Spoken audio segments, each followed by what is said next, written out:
जय हिंद दोस्तों। My name is Vinay Sharma and welcome to your own channel D schooling RAS. दोस्तों आज हम राजस्थान इकोनॉमिक रिव्यू 2022-23 को देखेंगे और स्टार्ट करेंगे हम पहले चैप्टर से, मैक्रो इकोनॉमिक ट्रेंड से। इसके साथ साथ हम इकोनॉमिक रिव्यू एक्चुअल में होता क्या है, उसका क्या इंपॉर्टेंस होता है वो भी जानेंगे। साथ ही साथ जो आरएएस का जो हमारा सिलेबस है प्रीलिम्स का और मेंस का, वो इस इकोनॉमिक रिव्यू से कितना कवर होता है उसको भी हम देखेंगे, सिलेबस को कंपेयर करेंगे। फिर हम चैप्टर 1 को स्टार्ट करेंगे और लास्ट में जो चैप्टर 1 से आरएएस के अंदर प्रीलिम्स में मेंस में जो प्रीवियस ईयर्स में क्वेश्चंस आए हुए हैं उसको भी हम देखेंगे और डिस्कस करेंगे। तो चलिए दोस्तों स्टार्ट करते हैं। ये राजस्थान का इकोनॉमिक रिव्यू 2022-23 है। ठीक है दोस्तों, इसके साथ में एक चीज़ और मैं कहना चाहूँगा कि जब जब इकोनॉमिक्स का नाम आता है, इकोनॉमी का नाम आता है, तो जो नए स्टूडेंट्स होते हैं उनमें इस चीज़ को लेके एक हवा बन जाता है, एक फोबिया क्रिएट हो जाता है कि यार ये तो बहुत टफ होगा, बहुत टेक्निकल होगा। और ऊपर से फिर इकोनॉमिक रिव्यू, तो उन्हें लगता है कि यार इतना लेंदी है, इसको कैसे हम कवर करेंगे।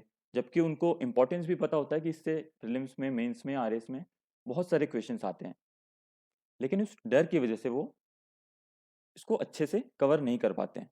तो उसके लिए मैं एक बताना चाहूँगा दोस्तों कि हमने जो भी कंटेंट बना रहे हैं इकोनॉमिक रिव्यू का, वो बहुत ही क्रिएटिव तरीके से बना रहे हैं और आपको पढ़ने में भी बहुत मज़ा आएगा। इस तरह से ही हम पढ़ाने की कोशिश करेंगे। तो चलिए स्टार्ट करते हैं कि इकोनॉमिक रिव्यू एक्चुअल में होता क्या है। तो ये एक ऑफिशियल और ऑथेंटिक एनुअल डॉक्यूमेंट होता है।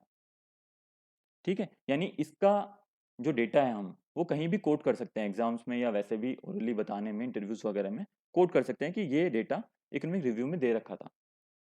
अब इसको पब्लिश कौन करता है? तो गवर्नमेंट ऑफ राजस्थान के अंदर एक डिपार्टमेंट है, स्टैटिस्टिक्स डिपार्टमेंट। उसके अंदर directorate of economics and statistics है, ये इसको पब्लिश करता है। ठीक है, इधर भी आप देख सकते हैं कि ये देखिए इसके फ्रंट पेज पे ये लिखा हुआ है। ठीक है, अब इसको जो हमारी जो स्टेट लेजिस्लेटिव असेंबली है उसमें जो फाइनेंस मिनिस्टर होता है स्टेट का, वो इसको टेबल करता है। अभी कौन है? तो अभी माननीय गहलोत साहब जो मुख्यमंत्री हैं उन्हीं के पास में ये पोर्टफोलियो है।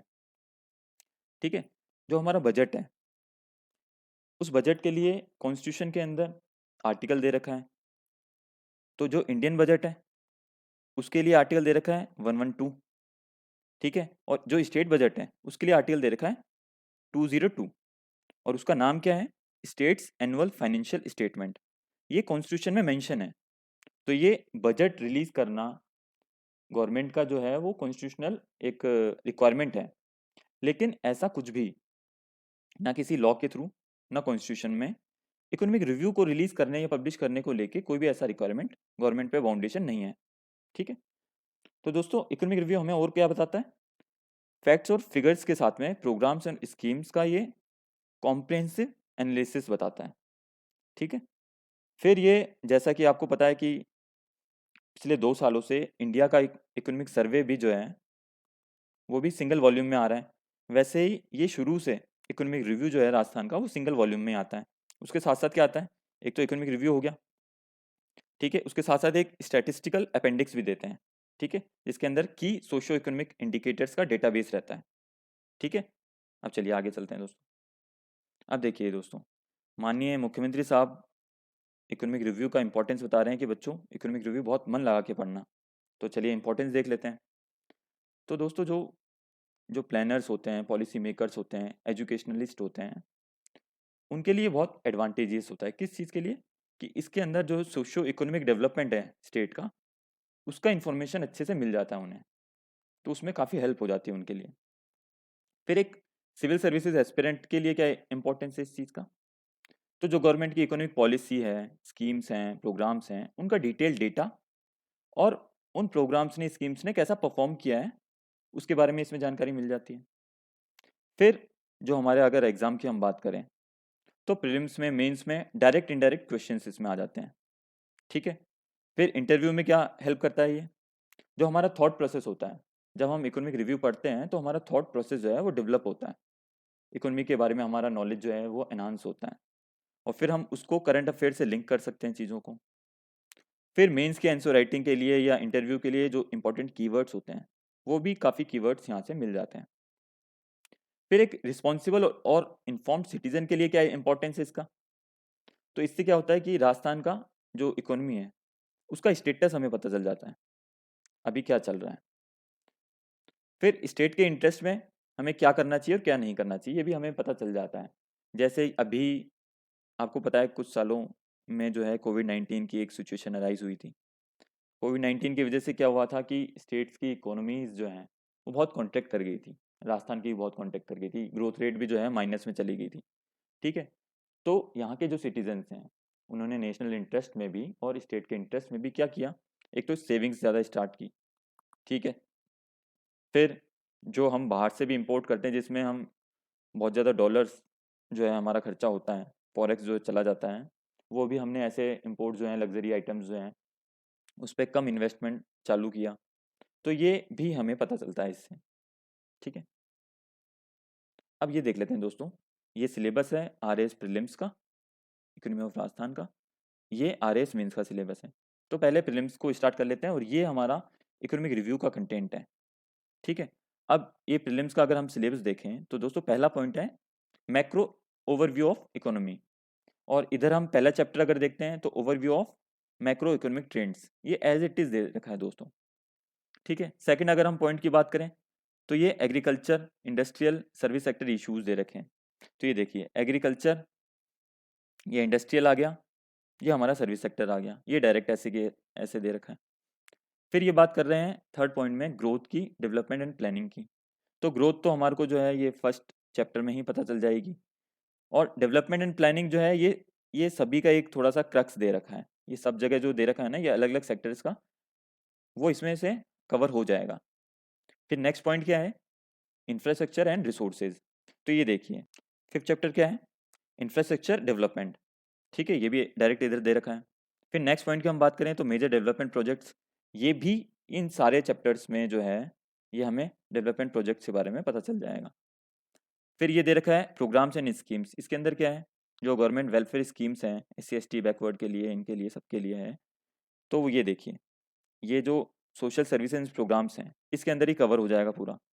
ठीक है, अब हम मेंस के सिलेबस को देख लेते हैं कि इकोनॉमी और राजस्थान का क्या सिलेबस है। तो पहला दे रखा है एग्रीकल्चर सिनेरियो।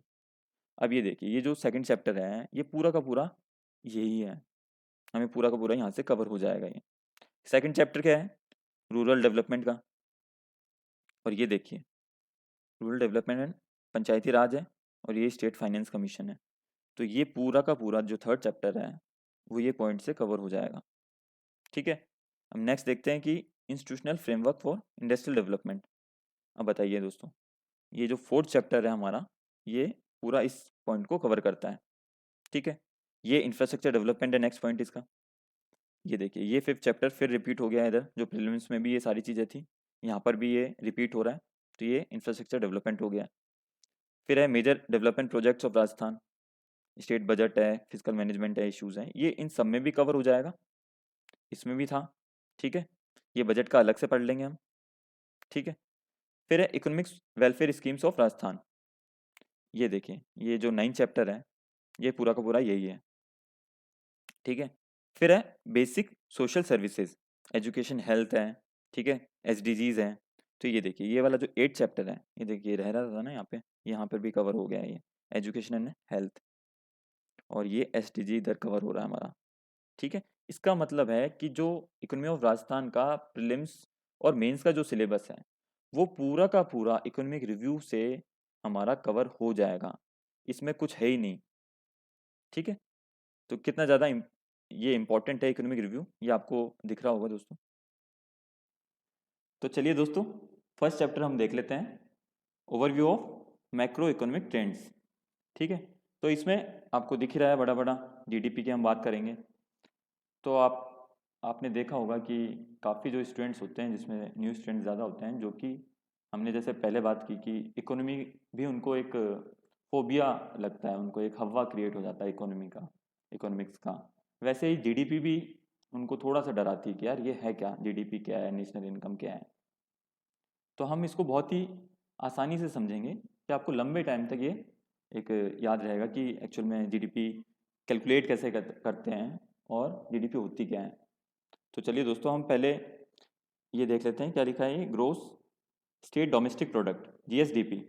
तो इसको थोड़ा कंफ्यूज मत होना, ये एक्चुअल में स्टेट जीडीपी ही है, ठीक है, राजस्थान की हम बात कर रहे हैं। तो इसकी एक डेफिनेशन पहले देख लेते हैं, फिर हम इसको अच्छे से समझेंगे। तो ये क्या लिखा है, the value of the all final goods and services produced with in the geographical boundary of the state during the given period of time accounted without duplication.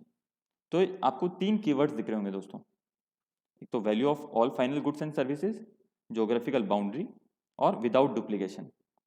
तो हम ये एक एक करके समझते हैं। तो पहले हम जोग्राफिकल बाउंड्री को समझ लेते हैं कि ये क्या होता है। तो जैसे मान लीजिए कि ये राजस्थान का मैप है, ठीक है। अब इसके अंदर कोई किसी गुड्स की मैन्युफैक्चरिंग की फैक्ट्री लगा रखी है।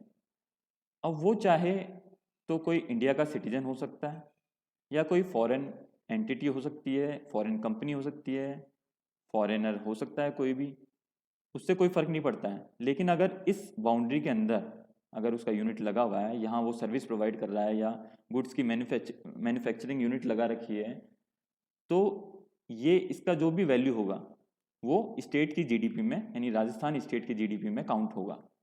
इस जोग्राफिकल बाउंड्री का मीनिंग यही है। अब इसका देख लेते हैं हम दोस्तों कि value of all final goods and services ये क्या है। तो चलिए दोस्तों हम एक बार जीडीपी के एग्जांपल के लिए देख लेते हैं कि एक छेनू नाम का एक फार्मर है इधर, ठीक है। इसका एक फील्ड है जिसमें ये वीट का प्रोडक्शन करता है। इधर आपको एक फ्लोर मिल दिख रही है, इधर ये राजस्थानी ढाबा दिख रहा है, ठीक है। और ये कंज्यूमर बैठा है बेचारा दुखी सा, दुखियारा शाम, ठीक है। अब मान लेते हैं कि छेनू जो है पूरे साल में वो 1 क्विंटल यानी 100 kg वीट का प्रोडक्शन करता है, ठीक है। और इसका कॉस्टिंग लगा के और प्रॉफिट लगा के ये जो प्राइस रखता है वो रखता है 30 रुपीज़ पर केजी, ठीक है। तो इसका टोटल कितना हुआ, ₹3000, ठीक है। अब मान लेते हैं कि ये डायरेक्ट इस 3000 को वाले वीट को इस शाम को सेल कर देता है, ठीक है। तो इसने कितने में सेल किया, ये 3000 में। अब क्या इसमें और वैल्यू एडिशन हो सकता है, शाम जो है घर पे जाके इस वीट का जो है इसको घर में पीसेगा, कुछ करेगा और उसका रोटी बना के खा जाएगा। तो इसमें कुछ वैल्यू एडिशन मार्केट में कुछ हुआ नहीं, ठीक है। तो ये क्या बोला जाएगा, ये जो वीट है फिर ये फाइनल प्रोडक्ट बन जाएगा, ये फाइनल प्रोडक्ट बन जाएगा। तो इसलिए ये जो फाइनल वैल्यू बनी इस वीट की, इस प्रोडक्शन की, ये जीडीपी में काउंट हो जाएगी यहीं पे, ठीक है। लेकिन अगर छेनू ने मान लो कि शाम को ये डायरेक्ट वीट सेल ना करके और ये अगर एक फ्लोर मिल वाले को सेल करता है, ठीक है। फ्लोर मिल वाले ने क्या किया, इसका फ्लोर जब बनाया तो एक वैल्यू एडिशन हो गया और इसका कॉस्टिंग और प्रॉफिट मिला के मान लेते हैं कि इसने इसका प्राइस रखा 4000 रुपीज़, ठीक है। अब अगर यहीं से इस फ्लोर को शाम परचेज कर लेता है, ठीक है, गया अपने मोहल्ले की आटा चक्की में इसने जाके आटा खरीदा, तो ये जो 4000 रुपीज़ का जो फ्लोर है ये एक फाइनल गुड्स बन जाएगा, ठीक है। तो फिर इसको अपन डायरेक्ट जो है जीडीपी में काउंट कर लेंगे। लेकिन मान लेते हैं कि शाम ने इधर से नहीं खरीदा और इस फ्लोर मिल वाले ने फ्लोर को राजस्थानी ढाबे को सेल कर दिया। अब ये उसकी रोटियां बना रहा है, तरह तरह के जो है दूसरे पकवान बना के बेच रहा है और जो शाम में जाके यहाँ पे राजस्थानी ढाबे में खाना खा रहा है। तो जो इसकी जो कॉस्ट है वो बढ़ जाएगी यहाँ पे, ठीक है, वैल्यू एडिशन हो जाएगा। तो मान लेते हैं कि इसका जो कॉस्टिंग और प्रॉफिट मिला के जो प्राइस बनी वो 5000 रुपीज़ हो गई। तो अब ये फाइनल गुड्स में आ जाएगा, ठीक है, ये सर्विसेज हो जाएगी, ठीक है। अब ये जीडीपी में काउंट हो जाएगा, ठीक है। तो अब ये समझ में आया आपको कि हमने ये जो 3000 था इधर वीट का, ये हमने कब जीडीपी में काउंट किया, जब इसको डायरेक्ट कंज्यूमर ने खरीदा और इसमें कुछ भी वैल्यू एडिशन और होने के कोई चांस नहीं थे, तब हमने इसको जीडीपी में काउंट किया। इधर से फ्लोर मिल वाले के जब शाम ने जाके डायरेक्ट इसको खरीद लिया था तब हमने जीडीपी में काउंट कर लिया था। लेकिन जब इस फ्लोर मिल वाले ने 4000 रुपीज़ में राजधानी ढाबे को फ्लोर बेच दिया था तब हमने इसको जीडीपी में काउंट नहीं किया था। क्यों? क्योंकि इसमें इस राजधानी ढाबे ने और वैल्यू एडिशन पहले ही कर दिया इसने, ठीक है। तो ये फाइनल गुड यहाँ नहीं बना, ये यहाँ जाके बना फाइनल गुड, ठीक है। इसलिए हमने इसको लास्ट में जाके काउंट किया जीडीपी में। तो ये बात समझ में आई आपको। अब इसी के साथ साथ एक कंसेप्ट और समझ लेते हैं हम जीवीए का, जो आपके आगे भी आएगा। ये है ग्रॉस वैल्यू एडेड। ठीक है, अब ये क्या है, यहाँ देखिए ये 3000 रुपीज़ का यहाँ पर वेट था। ठीक है, अब ये 4000 का हो गया यहाँ पे, तो यहाँ वैल्यू एडिशन कितना हुआ है, वैल्यू एडिशन कितना हुआ है 1000 रुपीज़। ठीक है, और ये जो 4000 का इधर फ्लोर बना, ये यहाँ जाके राजस्थानी ढाबे ने इसको 5000 का कर दिया। यहाँ पर भी कितना वैल्यू एडिशन हुआ है 1000 रुपीज़ का। ठीक है, तो जीवीए के अंदर क्या है कि एक तो सेक्टरल हमें जो है वैल्यू एडिशन जो है पता चलता जाता है ये कितना है। प्लस क्या हुआ है, एक और चीज़ होती है जीवीए के अंदर, जीवीए का फॉर्मूला भी हम देख लेंगे अभी, लेकिन यही समझ लेते हैं कि जो ये छेनू फार्मर था, इसको जो ये कोस्टिंग आई, क्या इसके अंदर जो गवर्नमेंट जो है वो सब्सिडीज देती है, क्या इसके अंदर वो शामिल नहीं है? शामिल है इसके अंदर। यानी इसको जो 3000 है, ये एक्चुअल में हो सकता है कि यहाँ पर 4000 का वो पड़ रहा हो, लेकिन गवर्नमेंट मान लेते हैं कि हम 1000 रुपीज़ की सब्सिडी देती है, तो वो भी इसमें ऐड है। तो एक तरह से जो जीडीपी यहाँ वाला जो ये कैलकुलेट हो रहा था, वो एक सही क्लियर पिक्चर नहीं दे रहा है, क्योंकि इसमें जो है अपना सब्सिडी भी ऐड हो गया है। ठीक है, अब ये देख लेते हैं कि आपको पता ही है कि रेस्टोरेंट्स में, ढाबे में एक सर्विस टैक्स लगता है, जीएसटी के अंदर आता है वो, तो इसके अंदर टैक्स भी ऐड है। ठीक है, इस 5000 के अंदर टैक्स भी ऐड है। तो क्या टैक्स जो है वो जीडीपी को बढ़ा नहीं रहा है, इंक्रीज कर रहा है ना ये। तो ये एक तो टैक्स भी ऐड है, सब्सिडी भी इसमें एक तरह से जो है हमने यहाँ पर माइनस हुई है। तो अगर जीवीए क्या कहता है, जीवीए कहता है कि आप जो जीडीपी है, इस जीडीपी में से जो आपने यहाँ पर सब्सिडी जो माइनस कर दी थी, इसको वापस ऐड करो, सब्सिडी को वापस ऐड करो, और जो टैक्स आपने जो है ये ऐड कर दिया था, इस टैक्स को माइनस कर दो, इस टैक्स को माइनस कर दो, तो आपका जीवीए आ जाएगा। ठीक है, तो एक तरह से ये क्लियर पिक्चर दे पाएगा कि प्रोडक्शन का जो ग्रोथ है वो कितना है, इकोनॉमी में जो प्रोडक्टिविटी है वो कितनी है, वो ये क्लियर पिक्चर दे पाएगा। ठीक है, और दूसरी बात कि जीडीपी के अंदर क्या हो रहा था कि फाइनल गुड्स एंड सर्विसेज का पता चल रहा था हमें, लेकिन इस प्राइमरी सेक्टर से और इस सेकेंडरी सेक्टर में क्या ग्रोथ हो रही है, कुछ ग्रोथ हो रही है, कितनी प्रोडक्टिविटी है, वो हमें जीडीपी नहीं बता पा रही थी। ये जीवीए में पता चलता है कि यहाँ 1000 रुपीज़ का वैल्यू एडिशन हुआ। अब ये जो सेकेंडरी सेक्टर है और ये टर्सरी सेक्टर है, इसके अंदर कितना वैल्यू एडिशन हुआ, ये जीवीए हमें बता पा रहा है।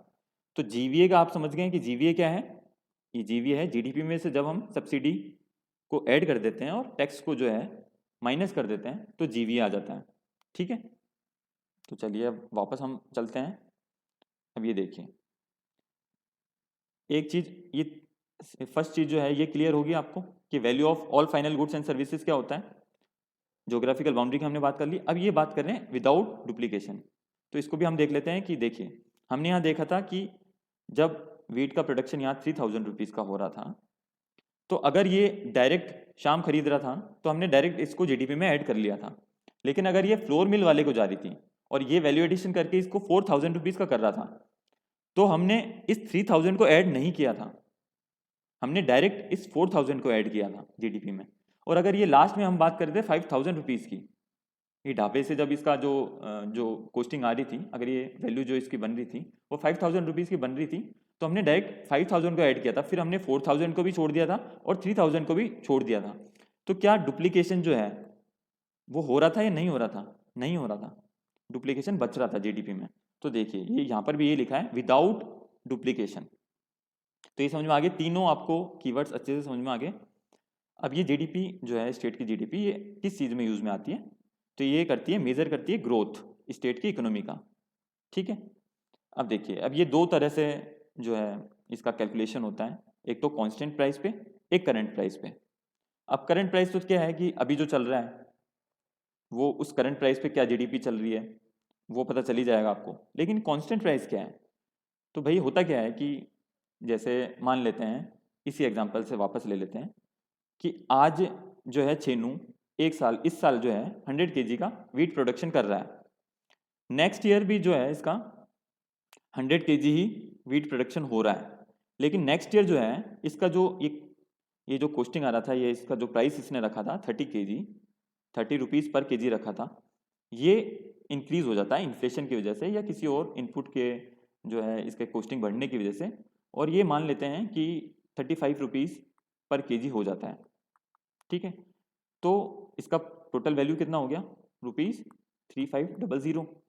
ठीक है, अब ये बताइए दोस्तों कि क्या जो छेनू ने जो ये लग रहा है हमें कि 3500 का जो इसने गेहूं का प्रोडक्शन कर दिया, तो क्या एक्चुअल में जो प्रोडक्टिविटी है वो इंक्रीज हुई क्या? ये तो 100 केजी है ना वेट, तो ये तो 100 केजी है, इसमें तो कोई इसने कुछ अलग से कुछ लगाया नहीं या इसको इंक्रीज किया नहीं क्वांटिटी को, लेकिन सिर्फ इन्फ्लेशन की वजह से ये जो हमारा जीडीपी इंक्रीज दिखेगा।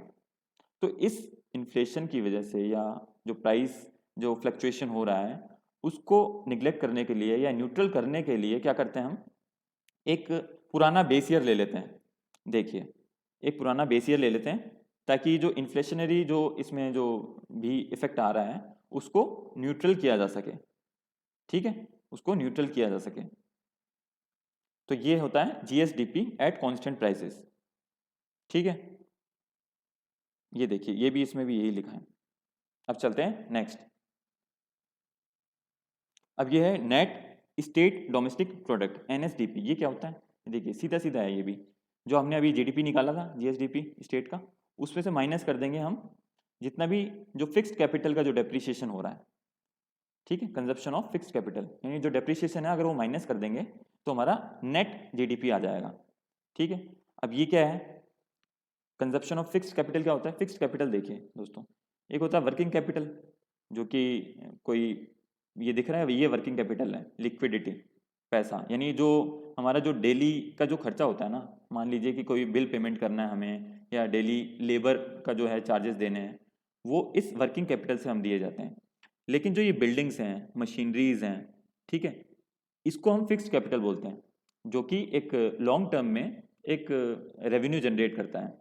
ठीक है, तो अब कोई भी मशीनरी है, उसका ये तो है नहीं कि आज जैसे मान लीजिए कि इस कंप्यूटर की कॉस्ट मान लेते हैं कि 30,000 रुपीज़ है, तो क्या नेक्स्ट ईयर भी इतनी ही कॉस्ट रहेगी? इसकी डिक्रीज कर जाएगी कुछ। ठीक है, तो उसी को बोलते हैं डेप्रिसिएशन। तो जब ये इसमें से माइनस कर देते हैं तो ये नेट जीडीपी निकल के आ जाता है। ठीक है, अब ये किस यूज़ में लेते हैं? तो ये पर कैपिटा इनकम निकालने के लिए यूज़ में लेते हैं। तो देखिए कैसे लेते हैं यूज़ में, ये देखिए नेक्स्ट जो है कि जो एनएसडीपी हमने निकाला था यहाँ पे, उसमें अगर total population of the state का अगर हम डिवाइड दे देते हैं तो हमारा पर कैपिटा इनकम आ जाता है। ठीक है, और पर कैपिटा इनकम क्या बताता है कि वहाँ के जो सिटीजन्स हैं उनका स्टैंडर्ड ऑफ लिविंग कैसा है, वेल बींग ऑफ पीपल कैसा है। ठीक है, अब देखिए हमने पिछले जो स्लाइड थी उसमें बात की थी जीवीए की, यहाँ क्या लिखा हुआ है? Gross value added. इसमें क्या होता है? जीडीपी, उसके अंदर जो है सब्सिडीज जो मान लेते हैं कि हम फार्मर्स को जो मिली थी वो रिमूव करके उसका वैल्यू दिख रहा था जीडीपी के अंदर, तो हम अगर उसको वापस इसमें ऐड कर दें और जो टैक्सेस जो हमने ऐड कर दिए थे जीडीपी के अंदर अगर उसको माइनस कर दें तो हमारा रियल पिक्चर दिखेगा जीडीपी का, जिसे बोलेंगे हम ग्रॉस वैल्यू एडेड। ये समझ में आ गया आपको? अब तो दोस्तों नेक्स्ट देख लेते हैं कि क्या लिखा है, ये ग्रॉस फिक्स्ड कैपिटल फॉर्मेशन। ठीक है, तो अभी हमने फिक्स्ड कैपिटल देखी, ये फिक्स्ड कैपिटल होती है। ठीक है, तो इसका सीधा सा है, ये आप ज़्यादा इसमें जो डेफिनेशन में मत जाइएगा, ये जो नीचे लिखा हुआ है ना ये आप देख लीजिए कि गवर्नमेंट फिक्स्ड कैपिटल एसेट्स के अंदर कितना इन्वेस्टमेंट कर रही है, वही ये जीएफ सीएफ हो जाएगा। बस आप इतना से याद रखिए। इसमें क्यों हम इसको कैलकुलेट कर रहे हैं? क्योंकि एक तो ये प्रोडक्टिव होता है, फिक्स्ड कैपिटल में अगर हम या गवर्नमेंट जो है इन्वेस्ट करेगी तो वो बहुत प्रोडक्टिव होता है। प्रोडक्टिव होगा यानी जो फ्यूचर में जो है वो रेवेन्यू जनरेट करेगा वो, इसलिए इसको अच्छा माना जाता है।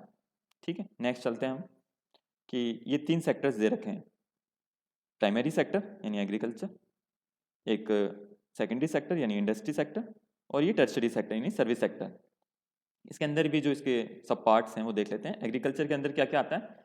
क्रॉप्स है, लाइव स्टॉक है यानी पशु वाला आ गया, एक ये फॉरेस्ट्री है, ये फिशिंग है।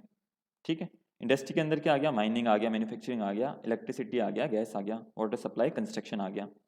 सर्विस सेक्टर के अंदर क्या आ गया, हमारा ट्रेड आ गया, होटल्स आ गए, रेस्टोरेंट्स आ गए, ट्रांसपोर्ट आ गया, कम्युनिकेशन आ गया, फाइनेंशियल सर्विसेज आ गई। ठीक है, आप इधर से भी देख सकते हैं, ये प्राइमरी, सेकेंडरी, टर्शियरी सेक्टर। ठीक है, चलिए नेक्स्ट चलते हैं। अब यहाँ कुछ फैक्ट्स एंड फिगर्स दे रखे हैं। तो ये सबसे पहले दे रखा है जीएसडीपी का। अब ये थोड़े से जो है बहुत, थोड़े से नहीं, बहुत इंपॉर्टेंट फैक्ट्स हैं जो कि डायरेक्टली एग्जाम्स में आ जाते हैं, इसलिए आपको ये रट्टा मारना पड़ेगा। तो जीएसडीपी का अभी जो चल रहा है वो करंट प्राइस पे क्या चल रहा है, 14.14 लाख करोड़। कांस्टेंट प्राइस पे क्या चल रहा है, 7.99 लाख करोड़। ठीक है, एनएसडीपी का देख लेते हैं, हमने बात की नेट जीडीपी की, तो वो राजस्थान की हम बात कर रहे हैं, ये तो वो कितना चल रहा है करंट प्राइस पे, 12.60 लाख करोड़। कांस्टेंट प्राइस पे क्या चल रहा है, 6.95 लाख करोड़। ठीक है, अब पर कैपिटा इनकम की देख लेते हैं, ये लगभग जो है 1.5 लाख के आसपास है करंट प्राइसेस पे। ठीक है, और लगभग जो है 86,000 है कांस्टेंट प्राइस पे। ये सारा वैसे मैंने आगे एक टेबल के अंदर जो भी इंपॉर्टेंट फैक्ट्स हैं वो एक जगह लिख दिए, तो आपको इधर से परेशान होने की ज़्यादा जरूरत नहीं है, बस आप समझ लीजिए थोड़ा थोड़ा। अब ये जीडीपी ग्रोथ रेट है, इंडिया से कंपेयर कर रखा है इसको।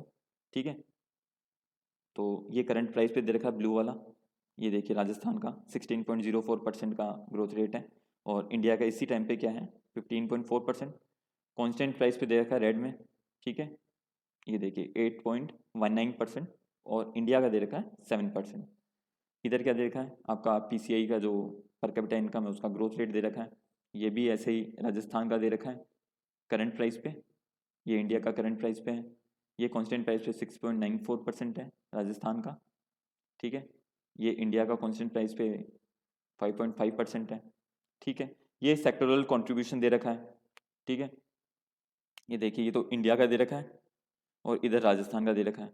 तो ये देख लेते हैं एग्रीकल्चर का कितना है, ये 18.11% है इंडिया का।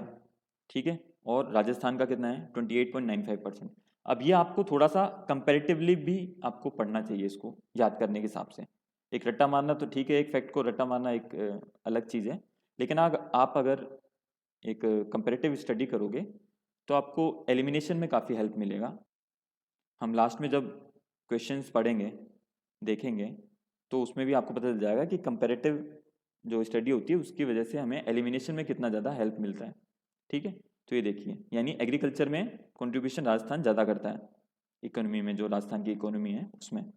ठीक है, इंडस्ट्री का अगर देखें इंडिया का, तो ये इंडस्ट्री का पार्ट हो गया 28.48%। इंडस्ट्री का अगर हालत राजस्थान में देखें तो कंट्रीब्यूशन कम है इंडिया के कंपैरिजन में भी। और सर्विस में तो देखिए दोस्तों, इंडिया के कंपैरिजन में जहाँ 53% इंडिया का है, वहाँ पर 43.74% है राजस्थान की इकोनॉमी में सर्विस सेक्टर का कंट्रीब्यूशन। तो कितना कम है। चलिए दोस्तों नेक्स्ट चलते हैं। ये हमारा जीडीपी और जीडीपी का ग्रोथ रेट दे रखा है, ये भी मैंने आगे एक टेबल में लिख दिया है, तो आपको टेंशन लेने की जरूरत नहीं है इधर से कैसे क्या पढ़ें, बस ये डेटा आपका काम का है कि 7.99 लाख करोड़ रुपीज़ का जो है ये कांस्टेंट प्राइस पे आपका राजस्थान का जीडीपी है, और इसका ग्रोथ रेट कितना है 8.19%। ठीक है, ये आपका देखिए करंट प्राइस पे दे रखा है इधर, ये 14.14 लाख करोड़ हमने अभी पढ़ा था, और इसका ग्रोथ रेट देखिए 16.04%। ठीक है, अब ये जीवीए जो है स्टेट राजस्थान का, वो जीवीए बता रखा है जीएसवीए, ये करंट प्राइस पे दे रखा है।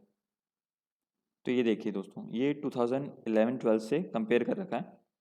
ठीक है, ये देखिए पहले राजस्थान की इकोनॉमी का जो एग्रीकल्चर वाला जो कंट्रीब्यूशन है वो 28.56% था, अब इंक्रीज कर गया है दोस्तों। तो आप समझ सकते हो कि आपको पता है कि जो डेवलप्ड कंट्रीज़ की तरफ जैसे जैसे कोई भी डेवलपिंग कंट्री जो है बढ़ती है आगे, तो जो एग्रीकल्चर का जो कंट्रीब्यूशन है वो हमेशा डिक्रीज़ करता है, लेकिन यहाँ इंक्रीज़ हो रहा है। और जो सर्विस सेक्टर और मैन्युफैक्चरिंग सेक्टर है, ये देखिए इसमें बहुत ज़्यादा इंक्रीमेंट नहीं हुआ है, ये देखिए 38.75% से 43.74% ही हुआ है। ठीक है, और ये देखिए ये आपका हो गया इंडस्ट्री सेक्टर, ये कितना डिक्रीज़ किया है, ये देखिए 5% की कमी, कितनी ज़्यादा कमी है। ठीक है, ये इधर देखते हैं पर कैपिटा इनकम, अब ये भी मैंने आगे एक टेबल में लिख दिया है, ये करंट प्राइस पे लिखा हुआ है और ये कांस्टेंट प्राइस पे लिखा हुआ है। ठीक है, ये आगे हम देख लेंगे। ये देखिए पूरा डेटा आपका जो भी जितना भी हमने पढ़ा है, जितना काम का है आपका, वो एक जगह लिख दिया है। ये जीएसडीपी हो गया आपका, ठीक है, राजस्थान का बता दिया है कि ये है, ठीक है, करंट प्राइस पे बता दिया है ये, ठीक है, ये कांस्टेंट प्राइस पे हो गया था हमारा 7.99 लाख करोड़ रुपीस, और ये 8.19% का ग्रोथ रेट हो गया था, ठीक है। इसकी भी हमने बात कर ली है। इंडिया का हमने देख लिया है कि 157.60 लाख करोड़ है और 7% की ग्रोथ रेट है। राजस्थान का कंट्रीब्यूशन इंडिया की इकोनॉमी में या जीडीपी में कितना है, 5.07%, ठीक है, ये कांस्टेंट प्राइस पे है। एनएसडीपी की हमने बात कर ली है, 6.95 लाख करोड़ रुपीज़ है, 8.11% का ग्रोथ रेट है, ठीक है। राजस्थान का जो एनएसडीपी हम बात करें करंट प्राइस पे, तो वो कितना है, 12.60 लाख करोड़, और उसका ग्रोथ रेट कितना है, 16.10% है, ठीक है। जीएसवी की बात करें हमने, अभी की भी है हमने बात, तो 7.33 लाख करोड़ रुपीज़ है कांस्टेंट प्राइस पे, और ग्रोथ रेट कितना है, 7.88% है। इसके अंदर जो अलग अलग सेक्टर्स हैं, सेक्टर वाइज भी हमने देखा है अभी कि एग्रीकल्चर का कितना है, 28.50% है, इंडस्ट्री का कितना है, 27.76% है, सर्विस का कितना है, 43.74% है, ठीक है। अगर करंट प्राइस की हम बात करें तो उसके अंदर जो जीएसपी है वो 13.11 लाख करोड़ रुपीज़ है, और उसका ग्रोथ रेट कितना है, 15.57% है, ठीक है। ये एग्रीकल्चर, इंडस्ट्री और सर्विस सेक्टर का अलग अलग दे रखा है, ठीक है। अब पर कैपिटा इनकम की हम अगर बात करें तो ये भी हमने बात कर ली है कि 86,134 रुपीज़ जो है वो कांस्टेंट प्राइस पे पर कैपिटा इनकम है राजस्थान का। उसका ग्रोथ रेट कितना है, वो 6.94% है। करंट प्राइस पे अगर हम बात करें पीसीआई, तो 1,56,149, 1,56,149 रुपीज़ है, और इसका ग्रोथ रेट कितना है, 14.85% है, ठीक है। इंडिया का हम अगर बात करें तो कांस्टेंट प्राइस पे कितना है, 96,522, और इसका ग्रोथ रेट कितना है, 5.5%। ये देखिए इंडिया का कितना है यहाँ, 96 है, ठीक है, उससे भी हमारा पीसीआई कम है। हमने जीएफसीएफ की बात की थी, ग्रॉस फिक्स्ड कैपिटल फॉर्मेशन की, तो उसका भी हमने देखा कि करंट प्राइस पे कितना है, ये हो गया आपका 3.4 लाख करोड़ रुपीज़ हो गया, ठीक है। और जो ये है, ये राजस्थान की जो जीडीपी है उसका कितना है, 28.47%, ठीक है। इसमें भी अगर और सेक्टर वाइज अगर हम डिवाइड कर दें तो प्राइवेट सेक्टर का कितना है, 76.19% इसमें कंट्रीब्यूशन है, पब्लिक सेक्टर का कितना है, 23.81% है, ठीक है, क्योंकि प्राइवेट सेक्टर जो है वो कैपिटल फॉर्मेशन पे ज़्यादा इन्वेस्ट करता है, ठीक है। चलिए नेक्स्ट चलते हैं। अब देखिए नेक्स्ट टॉपिक है हमारा wholesale price index of Rajasthan. अब ये होलसेल प्राइस इंडेक्स क्या होता है, अब आप जानते ही हैं कि एक तो होता है होलसेल का जो मार्केट होता है, या शॉप्स देखी होंगी आपने, ठीक है, एक होती है रिटेल शॉप्स, ठीक है। यानी जो है होलसेल में तो क्या है कि एक साथ बल्क में कोई चीज़ें मिलती हैं, ठीक है, बल्क में मिलती हैं और सस्ती मिलती हैं चीज़ें। रिटेल में थोड़ी सी महंगी मिलेंगी, लेकिन ये गली मोहल्ले में रहती हैं आपकी शॉप्स, ठीक है। तो इसका इंडेक्स का हम देख लेते हैं, राजस्थान वाले इंडेक्स का। ये जो बेस ईयर दिख रहा है दोस्तों, ये कितना ज़्यादा इंपॉर्टेंट है, जब हम लास्ट में क्वेश्चन देखेंगे ना तो आपको पता चलेगा कि आरएएस प्रीलिम्स के लिए ये कितना ज़्यादा इंपॉर्टेंट है, कितनी बार रिपीट हो चुका है ये वाला क्वेश्चन। तो ये बेस ईयर तो आप याद ही कर लीजिए, 1999, 2000, ठीक है, ये इसका बेस ईयर हो गया। इंडिया के लिए क्या बेस ईयर है इसका, वो है 2011-12, ठीक है, 2011-12। अब इसको प्रिपेयर और रिलीज कौन करता है, तो अभी हमने जब स्टार्ट किया था इकोनॉमिक रिव्यू पढ़ना, तो हमने बात की थी कि इकोनॉमिक रिव्यू कौन पब्लिश करता है, तो वही इसको भी प्रिपेयर और रिलीज करता है, directorate of economics and statistics, DES, ठीक है। ये भी गवर्नमेंट ऑफ राजस्थान में जो स्टैटिस्टिक्स डिपार्टमेंट है हमारा, उसका एक पार्ट है, ठीक है। तो डब्ल्यूपीआई जो है वो 1957 से प्रिपेयर और रिलीज किया जा रहा है। अब इसमें एक जो डिफरेंस आता है सीपीआई से, क्या कैसे डिफर करता है, तो इसमें सिर्फ गुड्स को ऐड किया जाता है, इसमें कोई सर्विसेज नहीं है दोस्तों, ठीक है।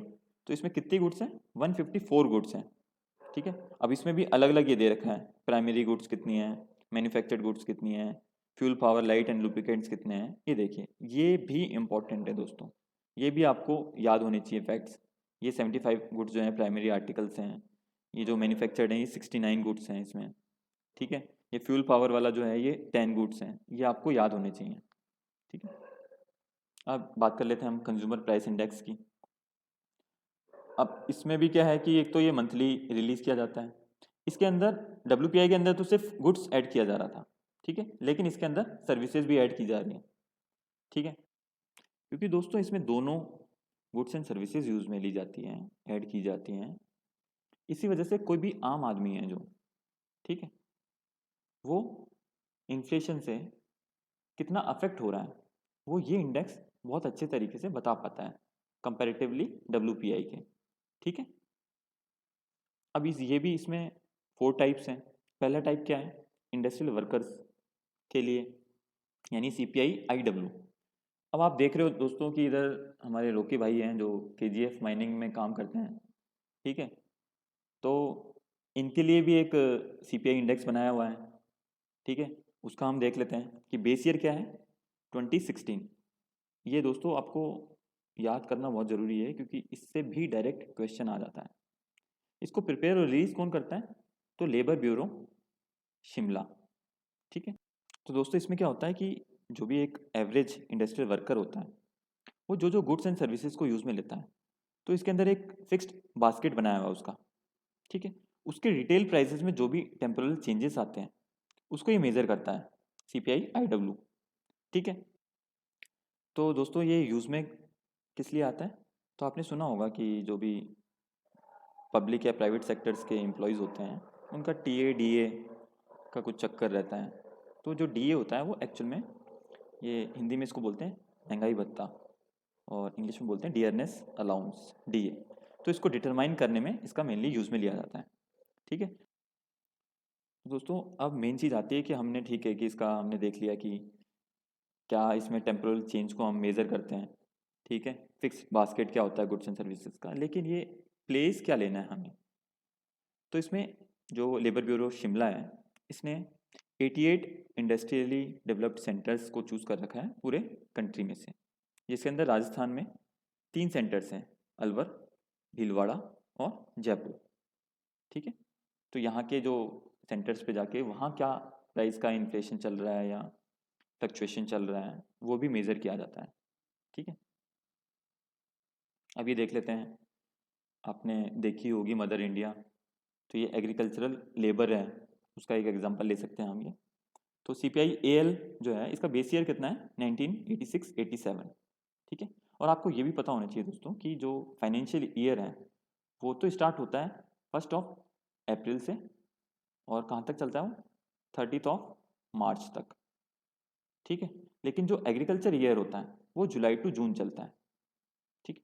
अब ये जो CPI AL है इसको प्रिपेयर और रिलीज कौन करता है, इसको भी सेम लेबर ब्यूरो शिमला करता है, ठीक है। और रूरल लेबर की हम बात करें, अगर CPI RL की हम बात करें, तो इसका भी जो एग्रीकल्चरल लेबरर वाला जो था CPI AL था उसके जैसे ही सेम बेस ईयर है 1986-87, और इसको भी लेबर ब्यूरो शिमला ही प्रिपेयर और रिलीज करता है। अब तो हम दोस्तों बात कर लेते हैं CPI rural, CPI urban, CPI combined की। तो इनका बेस ईयर क्या है, 2012, ठीक है। इसको एक गवर्नमेंट ऑफ इंडिया के अंदर एक मिनिस्ट्री है, मोस्टली इसको शॉर्ट फॉर्म में बोलते हैं ministry of statistics and programme implementation, ठीक है। उसके अंदर एक ऑफिस है नेशनल स्टैटिस्टिकल ऑफिस NSO, वो इसको प्रिपेयर और रिलीज करता है, ठीक है।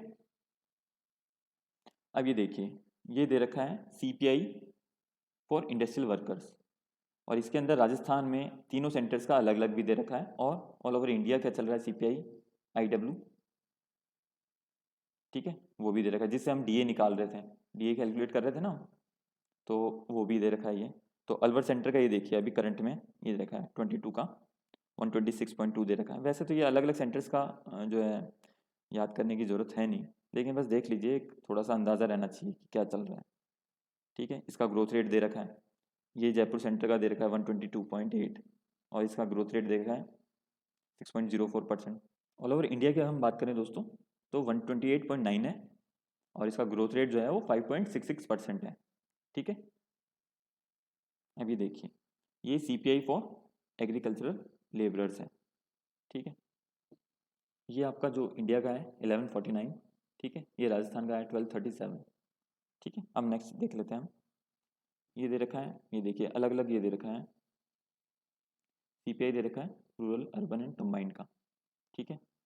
तो इसमें राजस्थान का ये दे रखा है 22 में, रूरल का दे रखा है 168.71, अर्बन का दे रखा है 167.69 और कंबाइंड का दे रखा है 168.35। तो ये हमारे लिए ज़्यादा इंपॉर्टेंट है कंबाइंड वाला। ऑल ओवर इंडिया की हम बात करें तो कंबाइंड का दे रखा है 171.83, ठीक है। अब ये देखिए दोस्तों, ये मैंने एक टेबल में सारा लिख दिया इधर। ये WPI राजस्थान का हम बात करें तो बेस ईयर हमने देखा अभी 99 2000, ठीक है। DES इसको जो है प्रिपेयर और रिलीज करता है। राजस्थान का WPI कितना दे रखा है 385.45, ठीक है। और इसका ग्रोथ रेट कितना है 6.12%, ठीक है। ये इंडिया का WPI है 150.4, ग्रोथ रेट कितना है 4.95%, ठीक है। ये CPI देख लेते हैं हम इधर। IW का जो है इंडस्ट्रियल वर्कर का कितना है बेस ईयर 2016, ठीक है। और एग्रीकल्चर लेबर और रूरल लेबर का कितना है बेस ईयर 1986-87। और इन तीनों को ही लेबर ब्यूरो शिमला रिलीज करता है, प्रिपेयर करता है, ठीक है। अगर हम बात करें राजस्थान के एग्रीकल्चर लेबर वाले CPI की, तो ये कितना है 1237, ग्रोथ रेट कितना है इसका 7.47%, ठीक है। अब CPI की हम बात करें तो CPI रूरल अर्बन और जो कंबाइंड है इसका बेस ईयर कितना है 2012, ठीक है। इसको प्रिपेयर और रिलीज कौन करता है NSO, ठीक है। और इसका कंबाइंड की हम बात कर लें तो ये डेटा आप याद कर लीजिएगा दोस्तों। जो कंबाइंड है रूरल प्लस अर्बन है राजस्थान का, वो है 168.35 और इसका ग्रोथ रेट है वो 6.68% है, ठीक है। और रूरल प्लस अर्बन जो है इंडिया वाला है CPI, ये 171.83 है और इसका ग्रोथ रेट है 6.5%, ठीक है। अब देखिए दोस्तों, ये कुछ की इंडिकेटर्स दे रखे हैं जिनकी हम बात कर लेते हैं। ये कितने ज़्यादा इंपॉर्टेंट है अब नेक्स्ट स्लाइड में हम जब क्वेश्चन देखेंगे तब आपको पता चलेगा। तो इसको बहुत अच्छे से हमें देखना है, याद करना है। ये राजस्थान का कंपेयर कर रखा है इंडिया से, ठीक है। तो पहला देख लेते हैं जोग्राफिकल एरिया, ठीक है। ये है 3.42 लाख स्क्वायर किलोमीटर और इंडिया का कितना है 32.87 स्क्वायर किलोमीटर। पॉपुलेशन ये कितना दे रखा है राजस्थान का 6.85 करोड़, इंडिया की कितनी दे रखी है 121.09 करोड़, ठीक है। ये आपकी डिकेडल ग्रोथ रेट दे रखी है, पॉपुलेशन डेंसिटी दे रखी है, ठीक है। ये urban population to total population दे रखा है। इसको हम देख लेते हैं कि राजस्थान का कितना है अर्बन पॉपुलेशन 24.9%। राजस्थान की पॉपुलेशन जो है वो अर्बन पॉपुलेशन है या जो सिटीज़ में रहती है, ठीक है। और इंडिया का कितना है ये परसेंट 31.2%। तो इससे क्या पता चल रहा है कि राजस्थान में पूरे इंडिया के एवरेज की हम बात करें तो उसके कंपैरिजन में काफ़ी कम परसेंट जो है पॉपुलेशन अर्बन पॉपुलेशन है या सिटीज़ में रहती है, ठीक है। ये आपके डेटा बहुत काम आएगा, इसमें काफ़ी क्वेश्चंस बनते हैं। ये इधर SC का पॉपुलेशन दे रखा है, ST का पॉपुलेशन दे रखा है। तो हम SC का भी देख सकते हैं कि SC का पॉपुलेशन जो है इंडिया के एवरेज से ज़्यादा है और ST का पॉपुलेशन तो इंडिया के एवरेज से कई परसेंट ज़्यादा है, ठीक है। ये सेक्स रेशियो हम बात करें तो इंडिया का है 943, राजस्थान का है 928, तो ये कम है, ठीक है। चाइल्ड सेक्स रेशियो की हम बात करें अगर तो ये देखिए ये भी काफ़ी कम है इंडिया के कंपैरिजन में, ठीक है। लिटरेसी रेट की अगर हम बात करें दोस्तों तो ये इंडिया के कंपैरिजन में ये भी काफ़ी कम है 66.1% ही है, ठीक है। मेल और फीमेल की अगर हम देखें तो ये भी कम है, ठीक है। फीमेल का तो देखिए कितना कम है 52.1% ही है, जबकि इंडिया का कितना है 64.6% है, कितना कम है, ठीक है। चलिए दोस्तों नेक्स्ट क्या है वर्क पार्टिसिपेशन रेट। ये एक्चुअल में क्या होता है लेबर फोर्स पार्टिसिपेशन रेट। अब ये क्या होता है जो भी वर्किंग एज पॉपुलेशन है यानी 15 टू 64 ईयर्स की एज में जो भी पॉपुलेशन है उसको बोलते हैं वर्किंग एज पॉपुलेशन। उसके अंदर कितना लेबर फोर्स है इसको बोलेंगे LFPR यानी labour force divided by working age population, ठीक है। तो इससे निकल जाएगा LFPR। तो ये देख लेते हैं हम दोस्तों कि ये कितना है। राजस्थान का है 43.6% और इंडिया का है ये 39.8%, यानी इंडिया से ये ज़्यादा है। ठीक है। अब यहाँ क्रूड बर्थ रेट दे रखी है, क्रूड डेथ रेट दे रखी है, ठीक है, ये भी आप रट्टा मार लीजिएगा। ये IMR दे रखा है, ये MMR दे रखा है। अब ये दोस्तों दे रखा है लाइफ एक्सपेक्टेंसी। तो इसमें ज़्यादा डिफरेंस नहीं है इंडिया और राजस्थान में, लेकिन बहुत ही थोड़ा सा जो है राजस्थान वाला ये कम है इंडिया से, ठीक है। चलिए नेक्स्ट स्लाइड की तरफ चलते हैं। अब ये कुछ क्वेश्चंस हैं, ये सबसे पहले हम देख लेते हैं RS फिल्म्स 21 में क्या क्वेश्चन आया हुआ है अभी रिसेंटली। इसमें पूछा है, अभी जो हमने बात कर रहे थे वर्क पार्टिसिपेशन रेट की, इंडिया और राजस्थान का इसमें कंपेयर करते हुए पूछ लिया है, ठीक है। अभी हमने देखा था कि राजस्थान का जो है वर्क पार्टिसिपेशन रेट ज़्यादा था, ठीक है। तो उससे अगर हम देखें इसको, तो ये पहले जो दे रखा है ये इंडिया का दे रखा है, ये राजस्थान का दे रखा है। तो राजस्थान का ज़्यादा है, लेकिन ये वाला में तो कम दे रखा है, तो ये एलिमिनेट हो गया पहला, ठीक है। अब ये वाला एक तो बन सकता है क्योंकि इसमें राजस्थान का ज़्यादा दे रखा है, ये वाला भी एलिमिनेट हो गया क्योंकि इसमें कम दे रखा है, ये वाला भी क्या एलिमिनेट हो जाएगा। जी हाँ दोस्तों, तो ये एलिमिनेशन से ही आपका सॉल्व हो गया है ये, अगर आपने कंसेप्ट थोड़ा सा याद रखा हुआ था कि वर्क पार्टिसिपेशन या LFPR जो है वो राजस्थान का ज़्यादा है, तो उसी से ये क्वेश्चन सॉल्व हो जाएगा। और ये डेटा अगर आपको याद है तो वैसे भी ईजी है। अभी हम बात कर लेते हैं per capita income of Rajasthan at constant price. तो दोस्तों ये तो वैसे पुराना डेटा आपसे पूछा गया है, लेकिन ये आपके लिए टास्क है कि आप बताइए कि अभी 22-23 का डेटा क्या है इसका, ठीक है। नेक्स्ट क्वेश्चन देख लेते हैं हम कि अर्बन पॉपुलेशन पूछ लिया है यहाँ पे, urban population in India and Rajasthan का पूछ लिया है, ठीक है। अब ये पहले दे रखा है इंडिया का, फिर दे रखा है राजस्थान का, इससे कंफ्यूज नहीं होना है दोस्तों। तो अपन ने अभी पढ़ा था, याद करने के लिए पढ़ा था कि जो राजस्थान का अर्बन पॉपुलेशन है वो इंडिया से कम है, ठीक है, इतना तो आपको याद था। अब राजस्थान वाला कम कहाँ दिख रहा है, इसमें ज़्यादा दिख रहा है, ठीक है। तो क्या इसको एलिमिनेट कर सकते हैं हम, ठीक है। अब इसमें कम है तो ये देखेंगे हम क्या है, इसमें ज़्यादा दिख रहा है, तो क्या इसको भी एलिमिनेट कर सकते हैं हम, ये भी एलिमिनेट हो गया। अब हमारे पास दो ऑप्शन बचे हुए हैं, ठीक है। तो हमें थोड़ा बहुत ऐसे याद आ रहा है कि कुछ 31% जो है इंडिया का कुछ दे रखा था, तो वो एक्चुअल में यही था, 31.2% हमने उधर पढ़ा था, जो कि इसी को थोड़ा सा अप्रोक्स करके लिखा हुआ था, राउंड फिगर में लिखा हुआ था। और राजस्थान का कितना था, 24.87%। तो इससे ऑप्शन कौन सा सही हो जाएगा, फोर्थ, ठीक है। अब ये नेक्स्ट क्वेश्चन देख लेते हैं कि इसमें पूछा हुआ है WPI इंडेक्स पूछा हुआ है राजस्थान का, कि इसका बेस ईयर क्या है। हमने बात की थी उस टाइम पे कि बेस ईयर बहुत ज़्यादा इंपॉर्टेंट है इसका, तो आपको डायरेक्ट याद ही होगा अब तो 99-2000, ठीक है। अब इस क्वेश्चन में क्या पूछा हुआ है, राजस्थान का GDP पूछा हुआ है कांस्टेंट प्राइस पे, ठीक है। अब ये आपके लिए एक टास्क है कि आपको बताना है 22-23 का GDP बताना है राजस्थान का, यानी GSDP बताना है कांस्टेंट प्राइस पे, ठीक है। अब ये नेक्स्ट क्वेश्चन देख लेते हैं कि बेस ईयर पूछा है इसमें भी WPI राजस्थान का, तो ये कितना ज़्यादा इंपॉर्टेंट है आपको अब समझ में आ गया होगा, मैंने उस टाइम पे बोला था, ठीक है। अब ये मेंस का क्वेश्चन है एक 2012 का, 2 मार्क्स का क्वेश्चन है, 15 वर्ड्स में आपको लिखना है। ये क्या है, per capita income of Rajasthan, ये बतानी है आपको। ये तो उस टाइम का क्वेश्चन था, इसलिए जो है 2010-11 का पूछा गया है, लेकिन अब कौन सा आएगा फिगर, वो आएगा 2022-23 का, ठीक है। अब आपके लिए टास्क है कि आपको इसमें दोनों कांस्टेंट और करंट प्राइस दोनों पे आपको डेटा बताना है कि जो PCI है वो कितना है, ठीक है। ये आपके लिए टास्क है दोस्तों।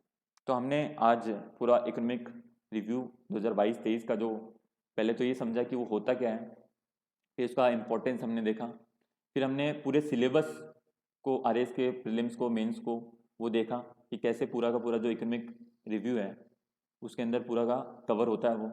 फिर हमने पहले चैप्टर को बहुत अच्छे से समझने की कोशिश की, बहुत क्रिएटिव तरीके से समझने की कोशिश की।